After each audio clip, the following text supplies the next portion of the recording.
I've had a lot of founders on, but I didn't expect this guy to be my next one. But you know what?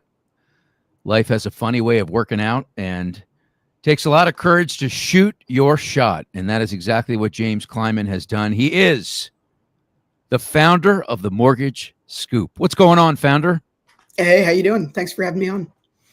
How's that sound? How's the ring to that? It's a little weird. I'm getting used to it, but it's exciting.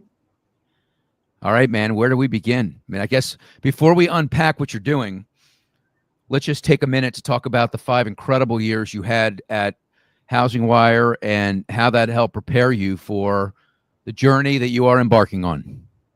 Yeah, I had a really wonderful time at HousingWire. I tell people it was the best job I ever had, and it's a tough business, right? Like you're covering both housing, which is itself a difficult business, low margin in a lot of cases, a lot of competing noise, a lot of difficulties, and then journalism, right? Media is not going through the best time. I think there is a lot of fragmentation.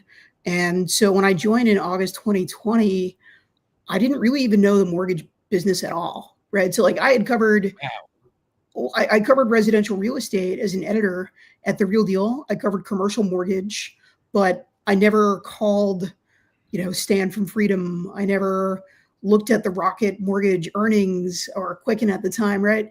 And so when I joined, it was very apparent that I had a lot of learning to do. And so I spent every day, I probably made 5 to 10 phone calls and just talked to anyone who would give me the time of day and explain to me, like, what is a correspondent channel? How does a wholesale, mortgage work? What is the difference between this company and that company? And over time, I really hopefully developed trust, and it's such a wonderful, interesting beat, and I think a lot of the people in it are very entrepreneurial as well.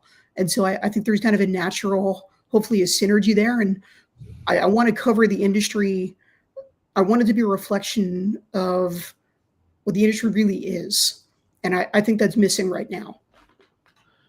Are we going into the new journey? Is that what you're saying? We're going into the missing piece. All right, so let's unpack it now.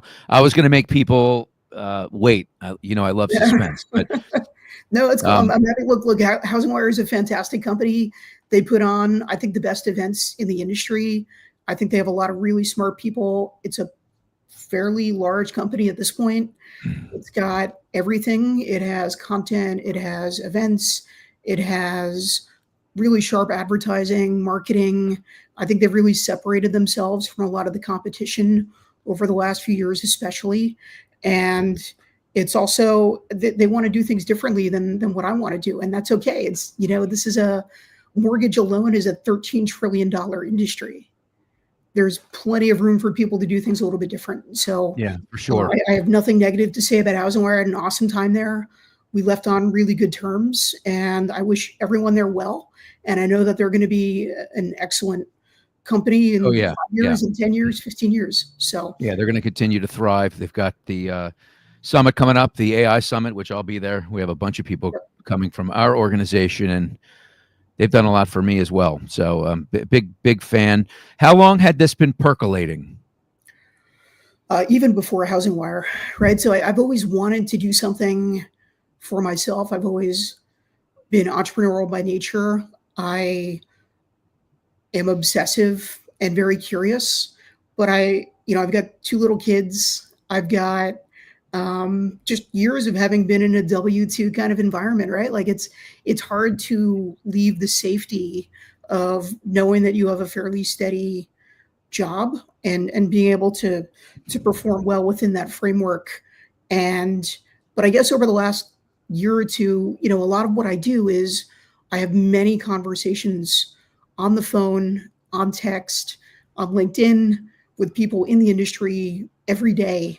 And that's because I love the industry. I think it's really interesting. I think it's a fascinating business to cover, and I feel very blessed that I get to do it. And I want to be able to provide something different for people. And I didn't have the courage to take the leap for a while, right? And so now I feel like I'm ready to deliver a radically different way of approaching journalism in the industry. And I hope people will support it and provide feedback. And I'll definitely make mistakes and learn along the way, but that's the only way you can grow. And at HousingWire, I had an opportunity to run a newsroom, and I think I hope that people will agree that we did a really good job in covering the industry. But a lot of this is a general statement on mortgage trade publications. I think you can read about 80% of the same stuff on 5 or 6 different places. It's much harder to do more entrepreneurial, old shoe leather reporting, get people on the phone, really tell people what's going on in the moment and not just chase traffic or SEO or a press release or whatever just came down the pike. And so I want to be a little bit more, I think I want to step back a little bit and really say, these are the important things happening right now. Let's do a deep dive into this. Let's make sure that we're getting the most interesting, impactful reporting out there, because you can read what's going on with mortgage rates in 5 or 6 different places today. You can read what's going on with the cross-country lawsuit, the RESPA lawsuit, in 3 or 4 other publications today. I want to give you something different that you won't read anywhere else. So that's the goal. All right. Well, let's dive deeper into that. So what's that going to look like? You have it. Can you tell us how often and where and what? Give us those, the who, what, when, where, why. Give us a few of those. So I have a newsletter. It will be coming out. I'll be launching in about a little over 2 weeks, and I'll have an edition for anyone who wants to read, and that will be coming out once a week. And then I'll have 2 paid versions as well. And those will be premium. That'll be scoops. That'll be analysis. That'll be reporting on the stories that you're not going to find in any other outlet. And eventually we'll have a podcast like everyone else, right? And hopefully I'll be doing webinars and really kind of bringing, again, different reporting to industry professionals that need to know at a higher level what's going on. And that's on the roadmap for right now. There's so much that I haven't figured out yet. I really, it's only been a week, so I've got a lot more I still need to ideate and think about. Yeah. So one thing that's always a challenge, I think, for publications is to straddle the fence between what's news and what's opinion. And love HousingWire, you know that, but there's not a lot of stepping out and doing the kind of things that I've been known to do. Not that one is better than the other. But so will we see any of that? I mean, do you think you're going to stay high level news, Switzerland, or do you expect part of this is going to be a little more edgy? Yeah, it's going to be a little edgier. And I think the reality is people want context. Like everyone, I have biases. I try to be very open about my biases and where my perspective is coming from. But my North Star is always the consumer. And is the consumer going to benefit from the things that are happening, throughout the industry? And so I'll be very candid and I'll be open about if I do have an opinion, if I do have commentary, I do have a perspective, and I'm not going to be shy about sharing it. I'm also not going to be up there and telling people all of my political views. And I think you can still be neutral in that, look, not everyone's going to agree with me on some things, and the news takes precedence over the rest. Yeah. And that is going to be the bedrock of the reporting. Awesome. So are you a one-man band at this point, or do you Yes. have okay, excellent. Michael Kelleher, we love Michael. He's got a question. What is the mortgage and real estate split going to be on coverage? Everything is interconnected, right? So there is always going to be a little bit of real estate coverage because there's no mortgage without real estate, right? But again, the focus is very much on the mortgage industry. It is not the real estate scoop. I'm not going to be covering Compass. I'm not going to be covering the real estate brokerages. I will cover JVs and ABAs and various affiliations as it relates to the business of mortgage, but it's mortgage focused. And there is going to be, and hopefully Michael will appreciate this, a big focus on mortgage solutions companies and technology. And I don't just mean like a press release that says this company integrated with that company. I don't think that's news. But if a big fish loses a client, or there's a big deal that got blown up, or some of the troubles that even the vendors have, like the one thing that I hear consistently from people who are frustrated about the solution space in general is what's real, what's bullshit, right? And I get this question all the time. Like, even people in this space are trying to figure out sometimes whether the solution is actually a real thing and if it does what it says it does. And so many people are masking bad products, right? So I want to get to the heart of it. I don't want to be, I'm not going to be a publication for everyone. I'm going to annoy or upset people from time to time. And I'm glad that I'm not going to be alone on that journey. It's lonely out there, buddy. Yeah, so well, I'm glad to have some company. You got to break a few eggs to make an omelet. So I think that's just the best approach, and I'm going to be very product focused. And there are going to be some companies that will not want to work with me, and I don't want to work with them, and that's okay. I think you have to be able to do things independently, and if I am relying on revenue from advertising from a few big companies that are going to try to,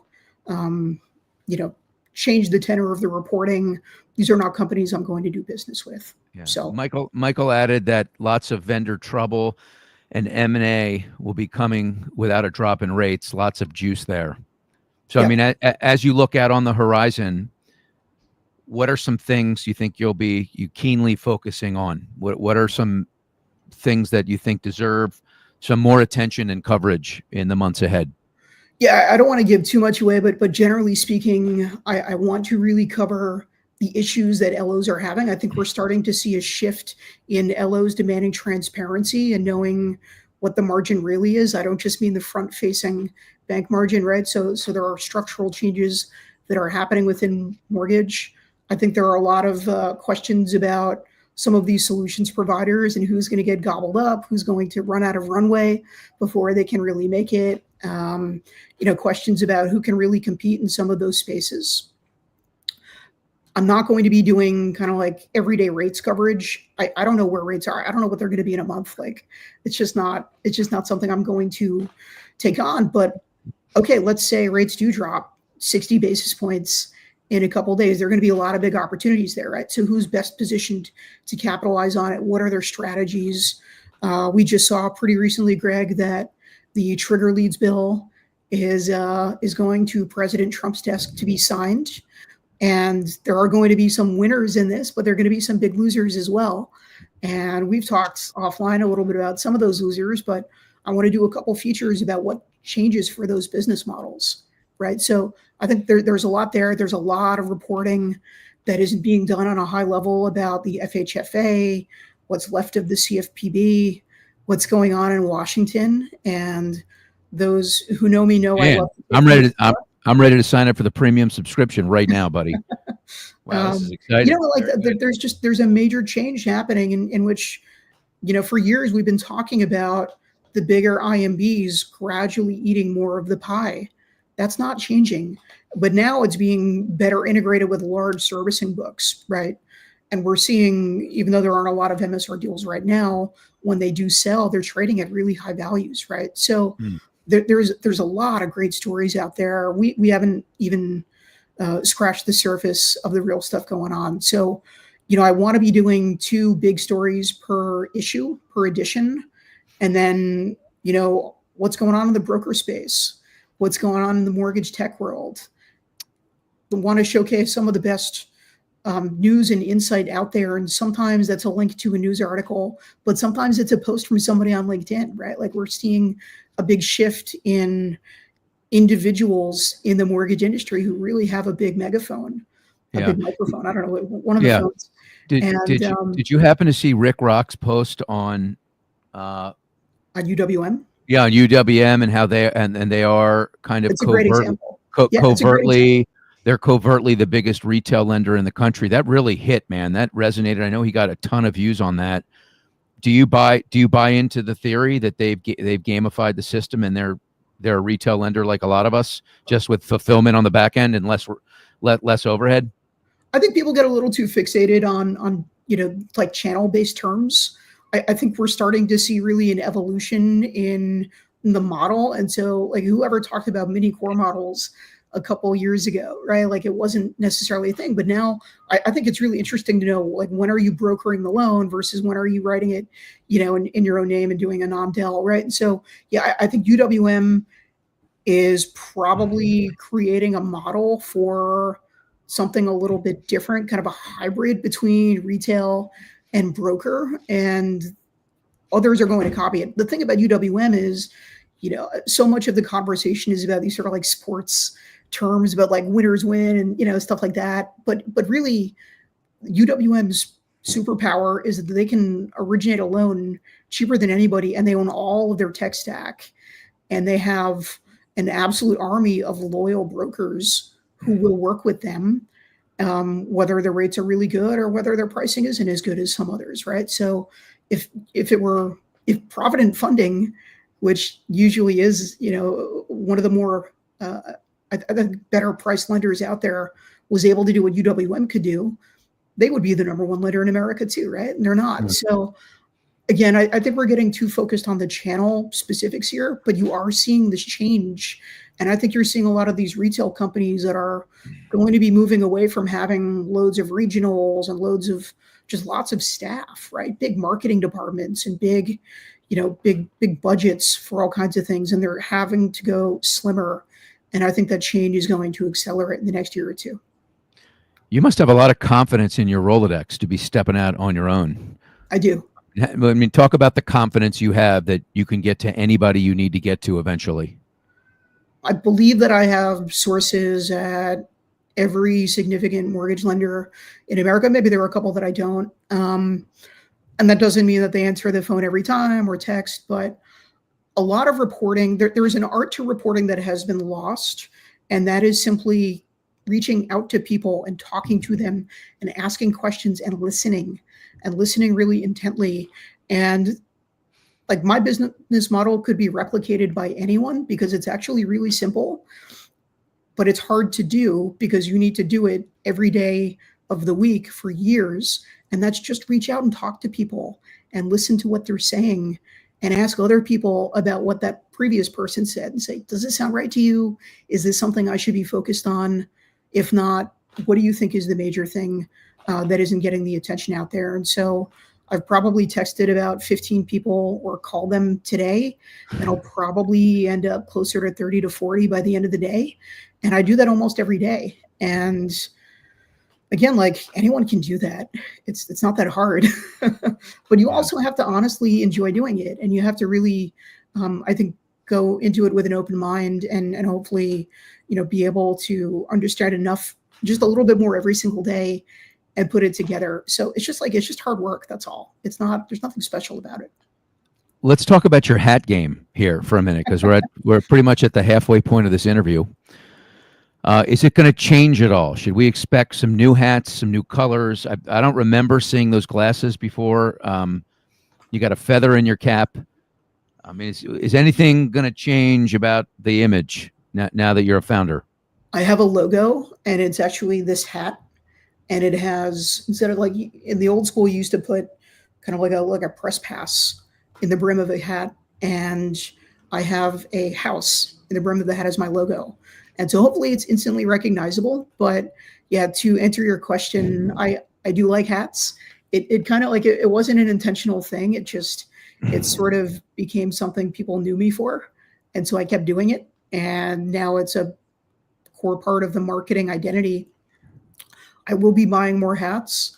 I would be happy to auction if people are interested. I would auction off a hat.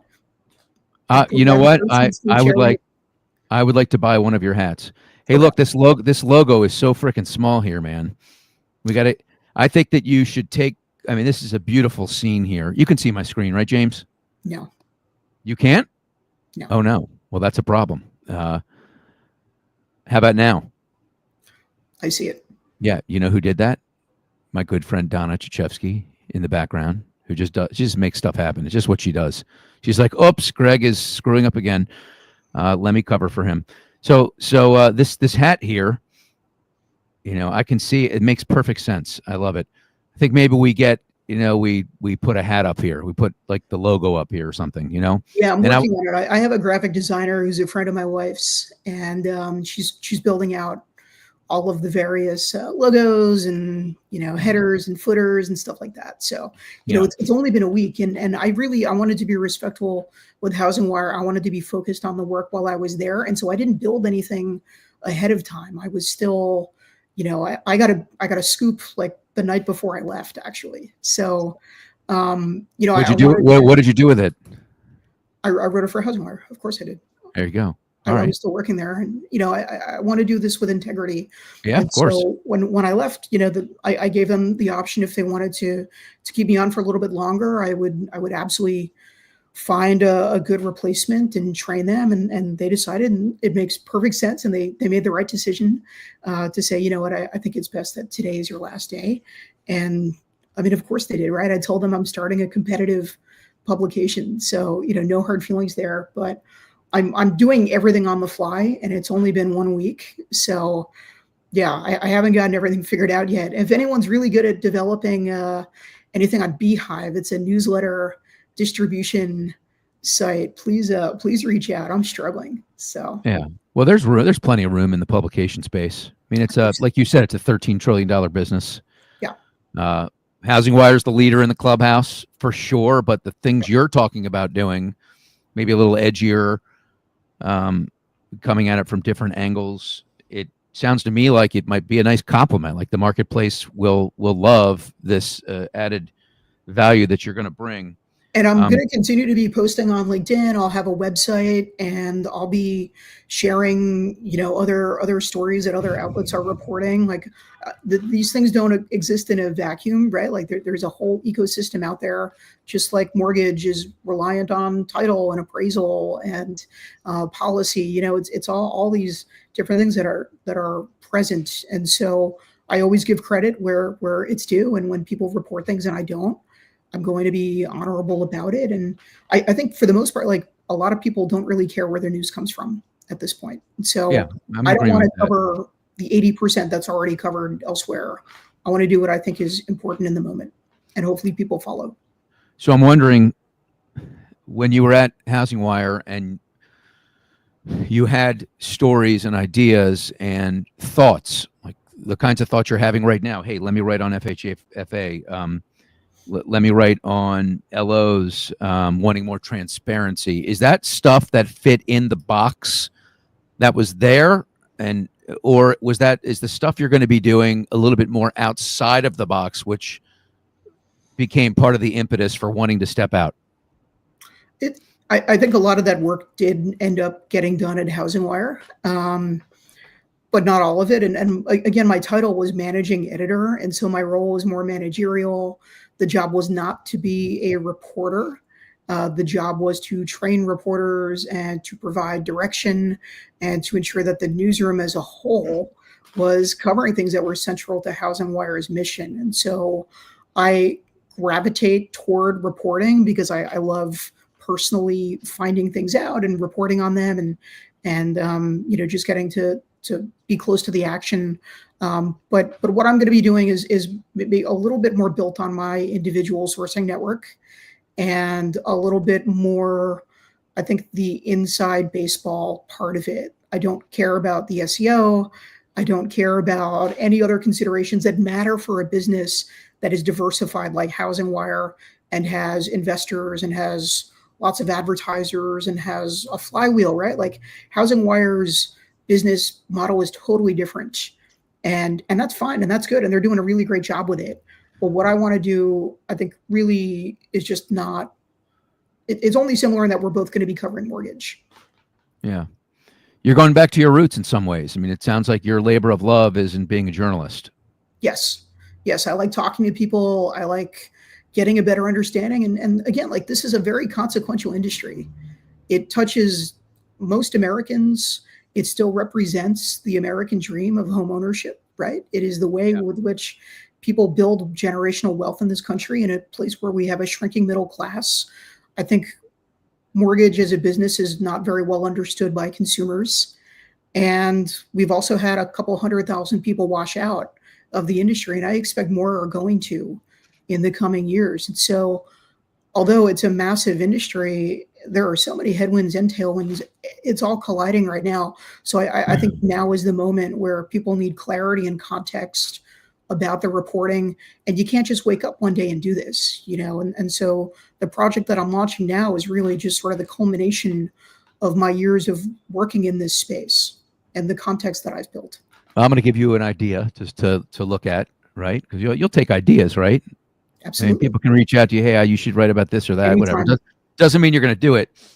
But I feel like, and I've had some conversations with some third-party vendors on the tech side who are examining the numbers, and they see that the loan officer count has gone from 400 down to 300, down to 200, down to 1, whatever it is now. And they feel like it's going to unfold the way you just said it would unfold, that we would continue to have less loan officers potentially. And so it right now there are tech vendors that are looking at their structure for generating revenue. Suddenly it looks like a per seat minimum may not cut it anymore.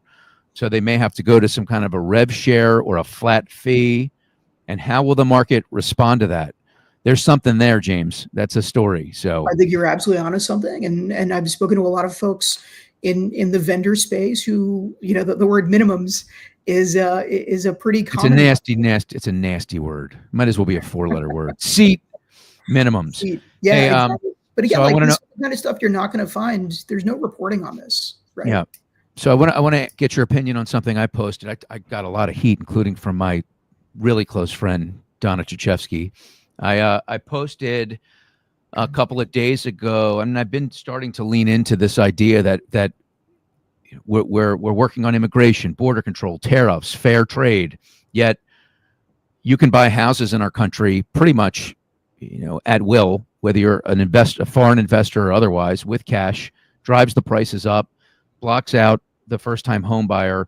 And you look at the statistics that just came out, over the last year, so March to April, April to March, whatever, 78,000 homes bought by foreign entities, I think was the stat.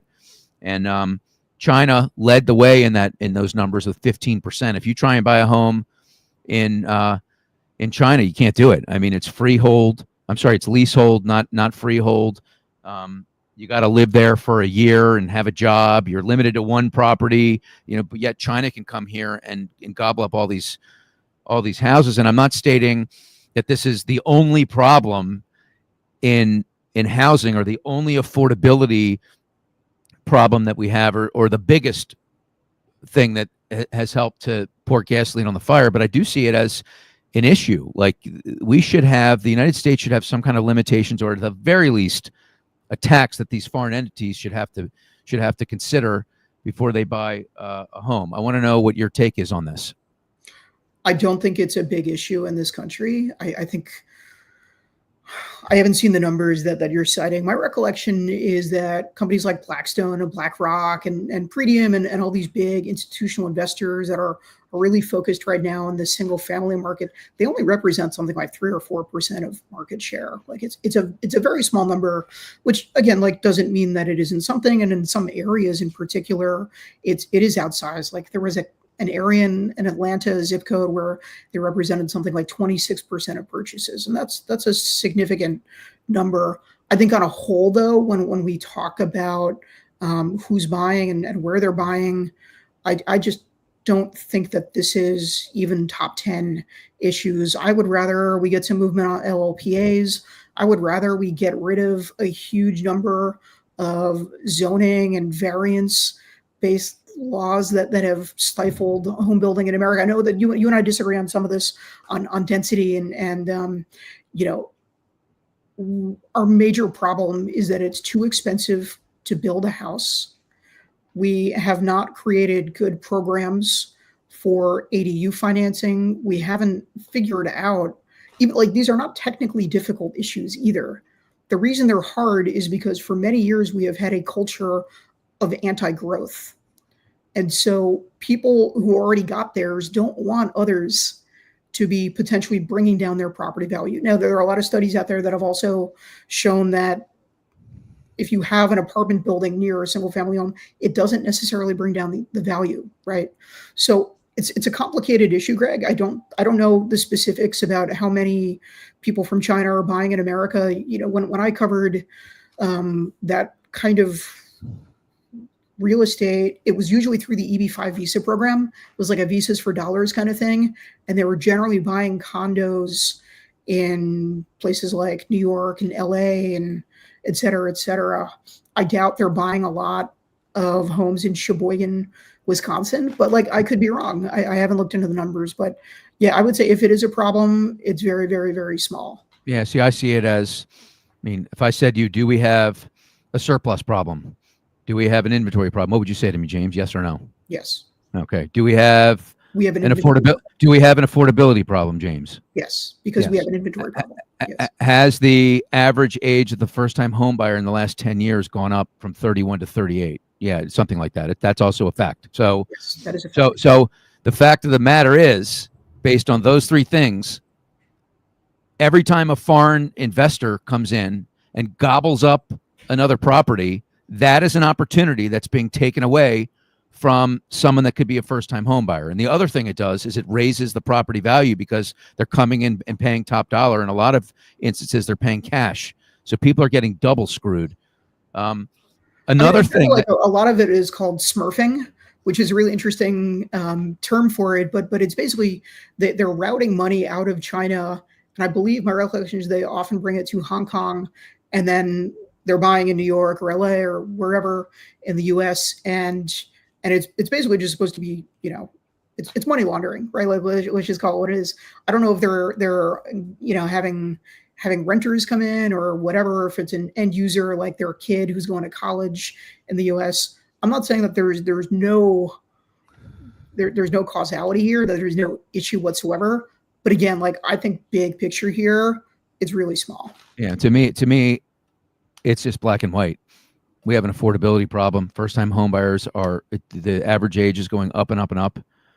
So it would make sense that every time someone else comes in and grabs one of those opportunities, it's a loss for America. Whatever. So we can jump off that topic. We don't agree, which is cool. That's why I love you, man. Brooke Lapides has she agrees with you. Foreign borrowers only account for 2 to 3%, and it's a bit of an oversimplification to blame that on our housing issues. Again, for me to clarify, I'm not blaming it. I'm just looking at an issue that we could and should address. That's all I'm saying. Tony Valencia, there isn't enough education on home ownership being taught at the street to create excitement. Yeah, that's an interesting idea. Bill Wendell, next step, hot as digital disclosure, just point your QR code reader, homebuyer headband, next big thing. Yeah, you should get a homebuyer headband. That would be great. That's good. And then Brooke, also, I'm scrolling up here. There are a lot of comments. You're apparently a very, very popular guy, James. I'm not sure I've had this much activity ever before. Brooke wants to know if you'll focus mostly on business news, or will you also include culture within the industry? Yeah, definitely culture as well. That's part of the fun, here. I go to a lot of the conferences, as many of you know, and I probably have met many of you or talked to you. And there is a distinct mortgage culture, especially kind of the road warriors of the conference scene. And I think it's really interesting. And people always grumbling like, oh, I spent this much at an ice booth, or like it's kind of fun. And people, I've gotten really great restaurant recommendations from people who are on the conference circuit who know, like, oh, if you're going to be in Vegas, like, here's this great taco spot that nobody knows about. So yeah, no, I will absolutely be doing mortgage coverage through a culture lens. Hey, let me bring up another issue that I caught so much heat on. Okay. And that was, I made a comment that another thing that can bring affordability more into focus is values going down, and how we need that, and how that's the natural evolution of housing cycles, is that you get this peak, this trough, and that you need the values to come down. Now, they were 24% a couple years ago, 4% last year. They'll be flat this year. Maybe they'll go down next year. But to me, you need some kind of a correction of 10% or greater to take some of that fatness and excess out of the equity stack, so that the buyers can be more in control. Now, I got some unbelievable comments from some people I respect so much. who Yeah. are legends in the industry. You know, someone went as far as to say, be careful that you're saying that, because, you know, some of your investors aren't going to like that you're in the C-suite hoping that values will go down. They're going to take a closer look at your book. Barry Habib, you know, who I respect immensely, brother, he's the best. You know, he said, you don't want that. You know, Brian Hale, another one, said, no, that's going to, and I'm just thinking to myself, well, is there a way we get out of this? Is there a way we lower that number? I mean, 50% is not enough appreciation, folks. 100%, 200%. So, like, do people really think that we don't need some kind of a correction? That also astounds me, and I see that just as clearly as I see the foreign buyer thing. Your thoughts on that? I think if you had a 10% correction in a year, that would be really chaotic. And I think those who would be most harmed by it would probably be those who just recently bought a home, right? In 2022, 23, 24, 25, probably going to be disproportionately in the FHA space, where you already see some servicers have 20, 25% delinquency rates already. I mean, we are definitely starting to see some cracks there. I think you want to have a healthy level of delinquencies and foreclosures, because again, we're not building enough housing. So if you want to free up some supply, but if you think about where it's coming from, at this point, there's really only two places. It's grandma goes into an assisted living facility, and she probably doesn't have a mortgage. She probably already had paid off everything, or if she does have a mortgage, it's very small, right? And she probably has incredible equity. And then those who probably just got in are really struggling to make ends meet and are, I think, statistically more likely to be disadvantaged over the course of time. And so if hopefully you're finding a better option for grandma, right? Because that's probably going to be somebody who will land pretty well in a decent assisted living facility, which is, I mean, that's its own issue. We don't have enough good senior housing either in this country, and I don't think that's talked enough about. But if you're removing big portions of equity and it's across the board, that's one thing. But if you're removing equity from people who just got into home ownership, I mean, you're just cycling them out for a different group that would come in. But that's normal. It would be those investors who would buy up those homes, right? Like if that's part of that seems circular to me. That's part of the Rubicon, man. Yeah. I mean, that's what happens. I mean, that's all part of the cycle. I don't understand how so many people forget that, or how they think there's any other way to reverse this trend of 31 years old to 38 for the average age of first-time home buyers. Like, before we know it, if we continue on this trajectory, it's going to be 40 before you know it. And that's concerning. I mean, if you're Gen Z, why would you, what is it that's out there that's making you feel like, wow, I'm excited about buying a home? Or like when I was young, I always wanted to buy a home, right? I bought my first home when I was in my early 30s. And that was exciting. I don't know that there's, for a lot of reasons, like the lack of education, that's one thing, but the environment right now, it's in some ways better to just rent and be transient. It's I much think better. Phil Tachi, between April of 2024 and May of 2025, Chinese citizens have bought 11,700 homes in the United States per MSN. All right, James. Well, what have we left on the table, my friend? How can people start to get in line? I know you produced a Google form, which I signed up. You've had, I think you told me, well over 100 people already are heading to you. It's probably eclipsed 200 now, and you're going to be in the tens of thousands soon. So how can people start to get in line to get your materials? So go to themortgagescoop.com and put your email in there and get on the list. Themortgagescoop.com. Yep. And I'll be coming out with content in a couple weeks. I've been spending my days reporting. I've been texting and calling my sources and trying to come up with something different. And I really want feedback, and I want people to share what they think is going on and is not being covered, right? I want this to be a better reflection of the industry and what it wants. And I'm just hopeful that I'll be able to provide something interesting and different. And if the money comes, the money comes. But this is This is me doing it without a safety net because I believe that we can do something better. And I think the industry is undergoing a lot of change, and I want to be able to cover it in real time. And I really appreciate all the support that I've gotten so far. And, I'm really accessible. You can call me, you can text me. My number is in my LinkedIn profile. I don't hide from anyone. And I want to do good journalism for a really interesting and important industry. And I want to do it differently. So I'm hopeful that people will subscribe, and we'll go from there. You're a big name, buddy. You are the reason that I started paying attention to HousingWire. I started reading your LinkedIn stuff, and then was able to develop all these great relationships with so many others there.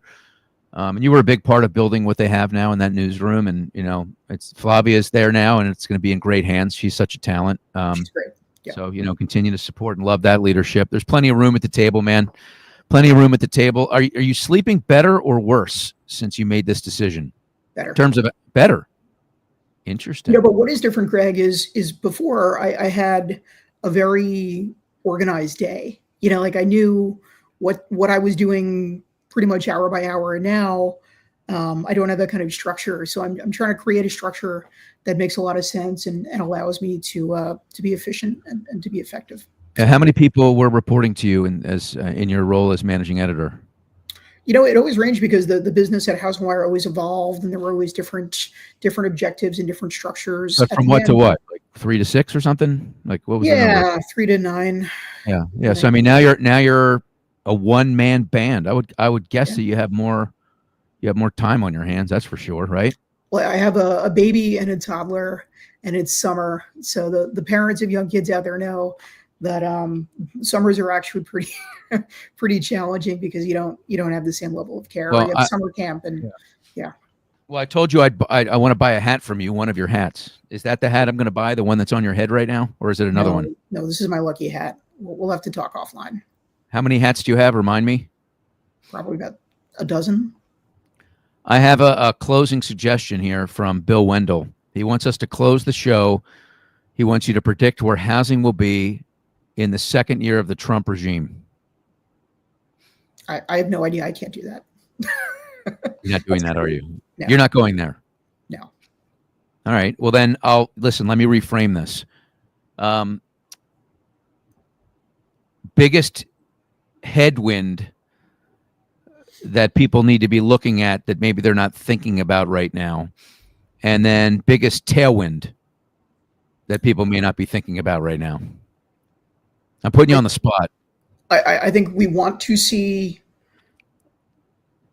I think every LO out there is thinking a lot about margin compression and about their comp and about how things are going to shake out. We know that the CFPB, what's left of it anyway, is reviewing the LO comp rule. And I don't expect there are going to be major changes there, but that's going to be a significant one. And I also think that it's going to come down to inventory when we think about, the Gen Z, when we think about the next generation of home buyers.